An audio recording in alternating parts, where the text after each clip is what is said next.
എന്ന് പറഞ്ഞ് ഞാനും ചാണകം നിങ്ങളും ചാണകം. അതെ, കൗഡങ് പെയിൻറ്റ്സ് അഥവാ ചാണകം വെച്ചിട്ടുള്ള ഒരു പെയിൻറ്റുകൾ.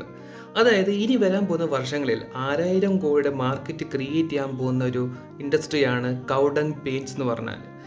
ഇതിനു വേണ്ടി ഗവൺമെൻറ് കുറേ ഇൻസെൻറ്റീവ്സും കാര്യങ്ങളൊക്കെ ഇംപ്ലിമെൻറ്റ് ചെയ്യുന്നുണ്ട്. അതായത് MSMEനെ ഇതിലോട്ട് കൊണ്ടുവരാൻ വേണ്ടിയാണ് അത് ബേസിക്കലി അവർ ചെയ്യുന്നത്. ആൻഡ് ഓൾസോ ഇങ്ങനെ ചെയ്യുമ്പോഴുള്ള ഗുണം എന്താണെന്ന് പറഞ്ഞാൽ, അതായത് നമ്മൾ ഈ കൗഡങ്ങിനെ നമ്മൾ ഡ്രൈ ചെയ്ത് ക്രഷ് ചെയ്ത് ബ്ലീച്ച് ചെയ്ത് നമ്മളൊരു പെയിൻറ്റിലോട്ട് കൺവേർട്ട് ചെയ്യുമ്പം ഒരു ആൻറ്റി ഫംഗൽ, ഒരു ആൻറ്റി ബാക്ടീരിയൽ ഓർഡർലെസ് ആയിട്ടുള്ളൊരു പെയിൻ്റാണ് നമുക്ക് കിട്ടുന്നത്. ആൻഡ് ഓൾമോസ്റ്റ് ഇതിന് 230 റുപ്പീസാണ് ആമസോൺ പോലത്തെ പ്ലാറ്റ്ഫോമിൽ 1 ലിറ്റർ പെയിൻറ്റ് നമുക്ക് കിട്ടുന്നത്. മാർജിനലി നമുക്കത് നോക്കുമ്പോൾ മറ്റ് പെയിൻറ്റുകൾ വെച്ച് നോക്കുമ്പോൾ ഭയങ്കര ഹൈ ആണ്.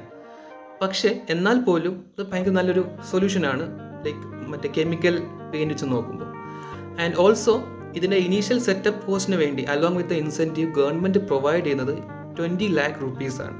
Along with that 1 lakh rupees നമുക്ക് ലൈക്ക് ഇതിൻ്റെ ട്രെയിനിങ്ങിന് വേണ്ടി, അതായത് ഇതിൻ്റെ ടെക്നിക്കൽ കാര്യങ്ങൾ പഠിക്കാൻ വേണ്ടി ഈ ഫാക്ടറി സെറ്റപ്പ് ചെയ്യുമ്പോൾ അതിന് നമ്മൾ KVICക്ക് കൊടുക്കേണ്ടി വരും.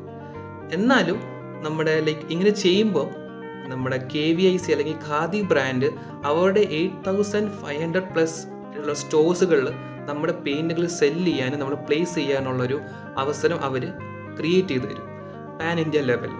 സോ അതൊരു നല്ലൊരു സ്കീമാണ്. ആൻഡ് ഇതിനെപ്പറ്റി കൂടുതൽ ഡീറ്റെയിൽസ് അറിയാൻ വേണ്ടി ഡിസ്ക്രിപ്ഷനിൽ ഞാൻ കൊടുത്തിട്ടുണ്ട് ഡീറ്റെയിൽസ്. അതിൽ വായിച്ചു നോക്കുക ആൻഡ് ഷെയർ ചെയ്യുക.